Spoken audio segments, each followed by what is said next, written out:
حمد و صلات کے بعد عزیزان محترم جاننا چاہیے کہ انسان دو چیزوں سے مرکب ہے، ایک جسم اور دوسرا روح۔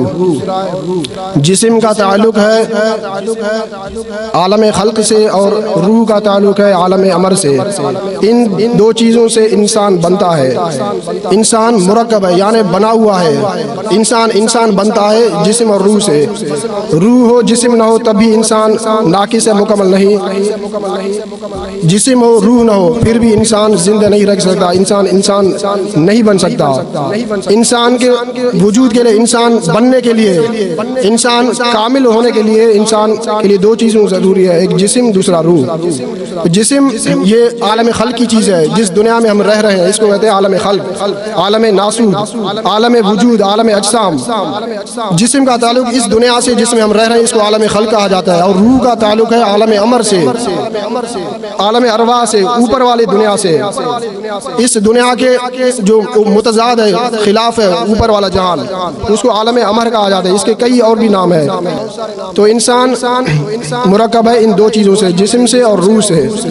روح کے بارے میں اللہ تبارک و تعالیٰ نے قرآن مجید میں فرمایا، اے میرے نبی آپ سے روح کے متعلق پوچھتے ہیں، وَيَسْأَلُونَكَ عَنِ الرُّوحِ، یہ لوگ آپ سے پوچھتے ہیں، سوال کرتے ہیں کہ روح کیا چیز ہے، آپ انہیں کہیں قُلِ الرُّوحُ مِنْ أَمْرِ رَبِّكَ، یہ روح میرے رب کے امر سے ہے۔ روح کا علم تمہیں تھوڑا دیا گیا، اس کو آپ نہیں جان سکتے۔ روح کی حقیقت کو کوئی شخص نہیں جان سکتا الا قلیلا۔ اللہ تبارک و تعالیٰ نے تمہیں روح کے متعلق تھوڑا علم عطا کیا ہے، تو آپ اس کے بارے میں ذرا جان سکتے ہیں، اس کی مکمل حقیقت کو کوئی نہیں جان سکتا۔ اس کی حقیقت کیا ہے؟ اس کی حقیقت کو مکمل طور پر خدا ہی جانتا ہے۔ تحت ثری سے لے کر پہلے آسمان تک یہ عالم خلق، پھر پہلے آسمان سے لے کر سدرۃ المنتہا تک اس عالم کو کہا جاتا ہے عالم ملکوت، پھر سدرۃ المنتہا سے لے کر لامکان تک اس کو کہا جاتا ہے عالم جبروت، پھر اس کے اوپر ہے عالم لاہوت، پھر عالم صغیر، انسان کے جسم کو کہا جاتا ہے عالم صغیر۔ اس کو کیوں عالم صغیر کہا جاتا ہے؟ عالم کبیر کہا جاتا ہے عالم خلق اور عالم امر کو۔ اس پوری جہان کو عالم خلق عالم کبیر دونوں کو کہا جاتا ہے عالم کبیر، اور پھر انسان کو کہا جاتا ہے عالم صغیر۔ اس کو عالم صغیر کیوں کہا جاتا ہے؟ اس لیے کہ انسان کے اندر کچھ چیزیں عالم امر کی ہیں اور کچھ چیزیں عالم خلق کی ہے۔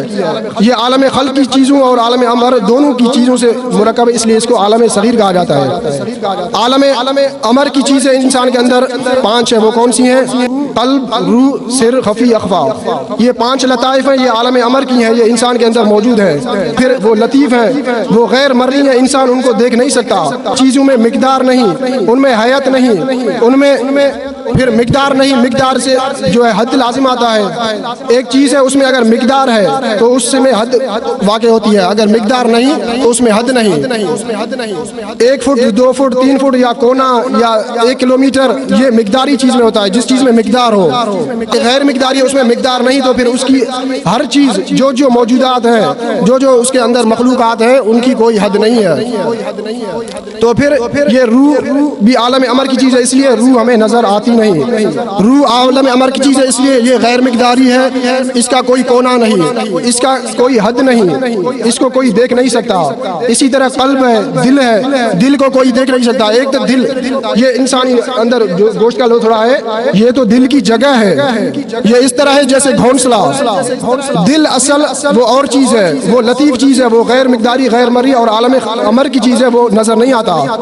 یہ لوتھڑا صرف اس کا گھر ہے، آپ سمجھے گھونسلہ ہے، گھونسلے کے اندر جو پرندہ ہے وہ اصل دل ہے، وہ ہمیں نظر آتا نہیں، وہ اصل چیز ہے، وہ عالم امر کی چیز ہے۔ تو قلب، روح، سر، خفی، اخفا، یہ بھی عالم امر کی چیزیں ہیں، یہ نظر نہیں آتی۔ ایک تو مقداری نہیں اور دوسرا غیر مادی ہے، یعنی اس میں مادہ نہیں۔ مادہ سے کسی چیز میں ضعف اور کمزوری واقع ہوتی ہے۔ ایک لکڑی ہے، وہ ٹوٹتا ہے، اس میں کمزوری ہے، کیوں؟ اس کا مادہ کمزور ہے۔ لوہا ہے، لوہا سخت ہے، لیکن پھر بھی اس کو اگر آگ میں ڈالو تو پھر وہ پگھل جاتا ہے، کیونکہ مادی چیز ہے۔ دنیا کی چیزیں وہ مادی ہیں، وہ آخر کار ان میں فنا ہے، وہ ایک نہ ایک دن وہ ختم ہو جائیں گے، مر جائیں گے، گل جائیں گے، پگھل جائیں گے. لیکن عالم امر کی جو چیزیں ہیں وہ غیر مادی ہیں، ان میں کوئی مادہ نہیں. مادہ سے چونکہ ضعف اور کمزوری واقع ہوتا ہے، جس چیز میں مادہ ہے وہ ضرور ایک دن ختم ہو جائے گا. جس چیز میں مادہ ہے وہ ضعیف ہے، وہ کمزور ہے. عالم ارواح کی چیزیں، عالم امر کی چیزیں وہ غیر مادی ہیں، ان میں کوئی پھر ضعف نہیں ہے، کوئی ضعف اور کمزوری ان میں نہیں ہے. اس لیے جو ہے جس کا تعلق عالم ارواح سے، عالم امر سے ہوتا ہے تو وہ بھی پھر آتا ہے. عالم امر کی اوپر والے جہان کی جتنی بھی چیزیں ہیں ان میں کوئی ضعف نہیں، کوئی شکل نہیں، ان میں کوئی حد نہیں ہے. اس وجہ سے تو 5 چیزیں انسان کے اندر ہیں عالم امر کی: قلب، روح، سر، خفی، اخفا. اور 5 چیزیں انسان کے اندر ہے عالم خلق کی، یعنی اس دنیا کی. وہ ہے آگ، پانی، مٹی، ہوا اور نفس ناطق ہے. انسان کے اندر یہ چیزیں موجود ہیں، یہ 10 چیزیں. کچھ چیزیں عالم امر کی اور کچھ چیزیں عالم خلق کی. اس لیے انسان کو کہا جاتا ہے جو ہے عالم صغیر. انسان اپنے اندر ایک پوری دنیا ہے. اگر آدمی ایک انسان کو پہچان لے، اس نے یوں سے پوری دنیا کو جانا. یہ پوری دنیا کا ایک نچوڑ ہے، ایک خلاصہ ہے. انسان پوری دنیا کا ایک نمونہ ہے. اگر آپ صرف انسان کو پہچانے، اپنے آپ کو پہچانے، تو آپ نے یوں سے پوری دنیا کو پہچان لیا. اس لیے علماء فرماتے بزرگان دین کے من عرف نفسہ فقد عرف ربہ. جس نے اپنے نفس کو جانا، جس نے اپنے آپ کو پہچانا، اس نے رب کو پہچانا. کیونکہ خالق کی پہچان مخلوق سے ہوتی ہے، بنانے والی کی پہچان اس چیز سے ہوتی ہے جس کو اس نے بنایا. ایک معمار ہے، عمارت بنانے والا. اگر آپ اس کو جاننا چاہتے ہیں تو آپ عمارت کو جانیں کہ عمارت کیسی بنا ہوا ہے. عمارت اچھی بنی ہوئی ہے تو آپ جان لیں گے کہ معمار اس کا اچھا ہے، اس کا بنانے والا مستری. اس چیز کو دیکھیں گے، یہ چیز اگر اچھی ہے، چیز حیرت انگیز ہے، اچھی بنی ہوئی ہے، تو آپ سمجھ لیں گے کہ اس کا بنانے والا جو کاریگر ہے وہ بہت اچھا کاریگر ہے، وہ بہت بڑا قدرت رکھنے والا ہے. تو آپ بھی اگر خالق کو جاننا چاہتے ہیں، رب کو پہچاننا چاہتے ہیں کہ رب کتنا طاقتور ہے، رب کون سی ذات ہے، تو پھر آپ کو رب کی بنائی ہوئی چیزیں یعنی مخلوق کو میں غور و فکر کرنا ہے. یہ دنیا رب نے بنائی ہے. اگر آپ اس دنیا کو آپ جانیں گے، دنیا کی چیزوں میں غور و فکر کریں گے، جتنا آپ دنیا کو جانیں گے اتنا آپ رب کو جانیں گے. کیونکہ خالق کی پہچان مخلوق سے ہوتی ہے. یہ انسان بھی ایک چھوٹی دنیا ہے، دنیا کا نمونہ ہے. اگر آپ اپنے آپ کو پہچان لیں گے، یوں سے آپ نے پوری دنیا کو پہچان لیا. جب آپ نے پوری دنیا کو پہچان لیا تو آپ نے رب کو پہچان لیا. تو بہت سے اللہ والوں سے سوال کیا گیا کہ آپ نے رب کو کیسے پہچانا، آپ کو رب کی معرفت کیسے حاصل ہوئی. انہوں نے کہا کہ ہم نے اپنے نفس میں، اپنے جسم میں غور و فکر کیا. جسم کے غور و فکر سے، جسم کی پہچان سے ہمیں رب کی معرفت حاصل ہو گئی. تو یہ انسان کو اس لیے کہا جاتا ہے عالم صغیر. پھر عالم صغیر اور عالم کبیر کے درمیان ہے عالم غیب، عالم جس کو عالم مثال بھی کہا جاتا ہے، عالم برزخ بھی کہا جاتا ہے. برزخ کہتے ہیں درمیان والی چیز کو. 2 چیزیں ان کے درمیان، اس کو کہتے ہیں برزخ. جس طرح قرآن میں ہے بینہما برزخ لا یبغیان. 2 پانی ہیں، آپس میں ملتے نہیں، ان کے درمیان آڑ ہے، پردہ ہے. تو عالم امر اور عالم خلق کے درمیان جو عالم ہے اس کو کہا جاتا ہے عالم مثال. جس طرح موت اور حشر، مرنے اور مرنے کے بعد اٹھنے کے درمیان کو کہا جاتا ہے یہ قبر میں سونے والا جو زمانہ ہے، اس کو کہا جاتا ہے برزخ. تو یہ بھی موت اور موت کے بعد دوبارہ زندہ ہونے کے درمیان ہے، اس لیے اس کو برزخ کہا جاتا ہے. تو ہر 2 چیزوں کے درمیان والی چیز ہو، اس کو کہا جاتا ہے برزخ. برزخ مانا درمیان والی چیز، برزخ مانا آڑ، برزخ مانا پردہ. تو ہم نے پچھلے درس میں اس روح کے اصل مقام کے بارے میں کچھ بیان کیا تھا کہ روح کیا چیز ہے اور کہاں سے کس طرح اس دنیا میں آ گئی. تو اس کا اصل ٹھکانہ، اصل نشیمن، اصل گھونسلہ گھر جو ہے عالم لاہوت ہے. وہاں سے درجہ بدرجہ اتر کر اس جو ہے دنیا میں آئی، عالم ناسوت میں، عالم خلق میں پہنچی. تو یہ اللہ ہی جانے کہ اللہ نے اس کو کس حکمت کی خاطر ادھر اتارا، یہ اللہ ہی جانتا ہے. کہ یہ عالم ارواح کی چیز ہے، یہ غیر مرئی چیز ہے، یہ لطیف چیز ہے، یہ روحانی چیز ہے. اس کو اس عالم خلق کی چیز، اس کثیف اور مادی چیز میں کیوں اللہ نے مقید کر دیا؟ اس جسم کے اندر روح کو جو کہ عالم امر کی چیز ہے اللہ نے کیوں داخل کیا، ادھر کیوں قید کر دیا، یہ اللہ ہی جانتا ہے. اس میں ضرور حکمتیں ہیں، حکمت سے خالی نہیں ہے. تو پیچھے ہم نے پڑھا تھا تو مولا نے فرمایا کہ بشنو از نئے چوں حکایت میں کند بس جدائی ہا شکایت میں کند، کہ اس بانسری سے مراد اس روح سے سنو کہ یہ کیا حکایت کرتی ہے۔ حکایت تو ہم نے پڑھ لیا پچھلے درس میں، یہی حکایت تھا نزول کا۔ پھر آگے فرمایا کہ بس جدائی ہا شکایت میں کند، کہ اس روح سے سنو کہ یہ اپنی جدائیوں کا کیا شکایت کرتی ہے۔ تو آج اس شکایت کا بیان ہے۔ مولانا روم فرماتے ہیں کز نیستا تامراب بوریدن، کز نیستا تامراب بوریدن، از نفیرم مرد و زن نالیدن، از نفیرم مرد و زن نالیدن۔ اس شعر سے روح کی شکایت جاری ہے، شکایت کا بیان ہے۔ پیچھے کہا تھا کہ روح سے سنو کیا شکایت کرتی ہے، اب یہ روح کی شکایت جاری ہے۔ یہ روح فرماتی ہے کز نیستا، نیستا کہتے ہیں بانسری کی جو بانس ہے، لکڑی ہے، جس جگہ اگتی ہے اس جگہ کہتے ہیں نیستا۔ نئے من بانسری، نیستا یہ ستان کہتے ہیں جگہ کو، جس طرح پاکستان پاک لوگوں کی جگہ، ہندوستان ہندوؤں کی جگہ، ترکستان ترکوں کی جگہ، تو اسی طرح نیستا جہاں بہت سارے نئے ہوں، نئے من بانسری کی لکڑی، سرکنڈا، جس چیز سے جس لکڑی سے بانسری بنتی ہے، اس لکڑی کی جگہ کو، اس لکڑی کے کھیت کو جہاں بہت سارے اس طرح کی لکڑیاں ہوں، اس جگہ کو کہا جاتا ہے نیستا۔ روح کہتی ہے کہ کز نیستا تا مرا ببریدن، جب سے مجھے کاٹا گیا ہے، از نفیرم مرد و زن نالیدن، تو میرے رونے سے مرد و زن، مرد اور عورت، نالیدن رو رہے ہیں۔ پیچھے روح کو جب تشبیہ دی، روح کو تعبیر کی بانسری سے، روح کو بانسری کہا، تو اب یہ مناسب ہے کہ روح کی جو جگہ ہے اس کو پھر نیستا کہے، اس لیے کہا کہ نیستا، نیستا سے مراد عالم ارواح ہے۔ بریدن یعنی مجھے کھیت سے، بانسری کہتی ہے یہ روح والی بانسری، جب سے مجھے کھیت سے کاٹا گیا ہے، کھیت کیا ہے وہ عالم ارواح ہے، کاٹا گیا کیا مطلب یعنی جدا کیا گیا ہے۔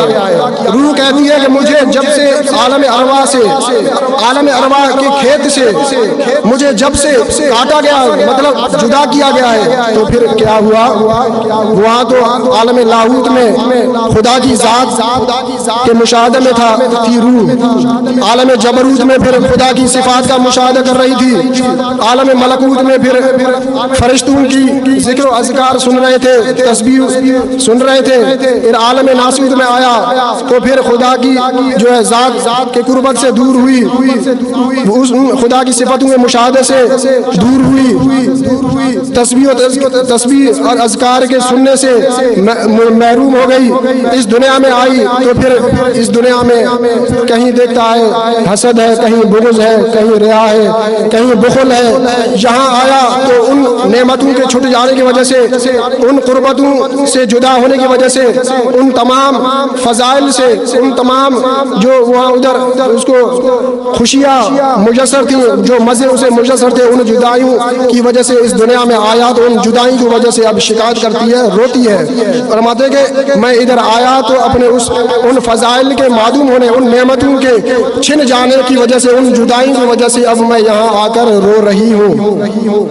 روح کہتی ہے کہ میں یہاں آ کر ان نعمتوں کے چھن جانے کی وجہ سے رو رہی ہوں۔ تو پھر کیا، جو عورت مجھے دیکھتی ہے، جو مرد مجھے دیکھتا ہے تو پھر کیا کرتا ہے، وہ بھی میرے ساتھ رونے لگ جاتا ہے، چونکہ میں عشق کی وجہ سے، ہجر کی وجہ سے، جدائی کی وجہ سے درد سے رو رہا ہوں، غم سے رو رہا ہوں، تو اس غم کی وجہ سے میں اپنے دل سے رو رہا ہوں، کیونکہ جو بات دل سے نکلتی ہے اثر رکھتی ہے، کیونکہ میں دل سے رو رہا ہوں، جدائی کی وجہ سے درد سے رو رہا ہوں، تو جو بھی مرد مجھے دیکھتا ہے تو وہ بھی عذرائے ترحم، وہ رحم کی وجہ سے، میرے رونے کے اثر کی وجہ سے وہ بھی میرے ساتھ رونے لگ جاتا ہے۔ جو عورت مجھے دیکھتی ہے میرے رونے کو، میرے درد سے، دل سے رونے کو، میرے غم کو، تو وہ بھی میرے ساتھ رونے لگ جاتی ہے. یہ ہے شکایت. تو یہ نیستاں بریدن اور نفیر یہ ہے ملائمات میں سے ہے. اس کو کہتے ہیں استعارہ مرشح. مشبہ بہ کے ملائمات مناسبات کو ذکر کیا جائے جس جملے میں اس کو کہا تھا استعارہ مرشح. تو چونکہ روح کو تعبیر کی روح کو تشبیہ دی بانسری سے تو پھر عالم ارواح کو پھر نیستان کہا اور پھر عالم ارواح سے جدائی کو بریدن کہا کاٹا گیا کہا اور پھر نفیر کہا جاتا ہے بانسری کی آواز کو.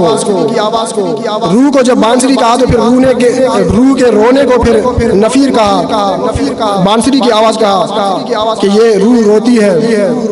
روح کہتا ہے یہ شکایت ہے روح کی کہ میں ان جدائیوں کی وجہ سے ان مزوں سے علیحدہ ہونے کی وجہ سے میں بہت درد سے بہت دل سے رو رہی ہوں. تو اس رونے کی وجہ سے میں جس مرد سے ملتا ہوں جس عورت سے وہ مجھے دیکھ کر وہ بھی میرے ساتھ رونے لگ جاتے ہیں کہ میرا ٹائم پورا ہو گیا. یہ روح ہے تو عالم خلق میں ابھی لیکن عالم خلق میں رہتے ہوئے اس روح کو ہم عالم لاہو تک پہنچا سکتے ہیں. یہ روح بعض ایسے اللہ کے ولی موجود ہیں جو اس دنیا میں رہتے ہوئے ان کا روح جو عالم لاہو میں پرواز کرتی ہے. جس طرح علامہ اقبال نے فرمایا کہ اے طائر لاہوتی اس رزق سے موت اچھی. اے طائر لاہوتی اس رزق سے موت اچھی جس رزق میں آتی ہو پرواز میں کوتاہی. جس رزق سے آتی ہو پرواز میں کوتاہی. یہاں کہا کہ اے طائر لاہوتی. طائر سے مراد طائر من پرندہ اڑتا ہے نا.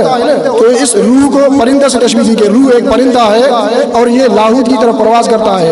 اس لیے کہا کہ اے طائر لاہوتی مراد اے روح چونکہ لاہوت کی طرف پرواز کرتا ہے تو اس لیے کہا کہ اے طائر لاہوتی اے لاہوت کی طرف جانے والے پرواز کرنے والے پرندے اس رزق سے موت اچھی جس رزق سے آتی ہو پرواز میں کوتاہی. جس رزق سے تیرے پرواز میں کوتاہی ہو وہ رزق نہیں کھانا. یعنی ایسے اعمال ایسے کام غلط کام نہیں کرنا جس سے تیرے پرواز میں کمی آ جائے تیرے پرو میں کمزوری آ جائے. ایسے کام نہیں کرنا ایسے رزق نہیں کھانا ایسے اعمال نہیں کرنا کہ تیری اس لاہوت کی طرف پرواز میں کوتاہی آ جائے بلکہ ایسے کام کر تیرے اندر قوت آ جائے. یہ قوت کہاں سے آتی ہے؟ قوت ذکر سے آتا ہے. یہ قوت آپ کو ذکر سے حاصل ہے. جتنا آپ رب کا ذکر زیادہ کریں گے آپ کی پرواز میں پرو میں طاقت آ جائے گی اور پھر آپ لاہوت کی طرف تیزی سے اڑتے ہوئے جائیں گے. اللہ سے دعا کرتے ہیں کہ ہمیں بھی اپنے روح کو طاقتور مضبوط بنانے اس کو پرواز میں تیزی لانے کی توفیق عطا فرمائے. وما علینا الا البلاغ المبین.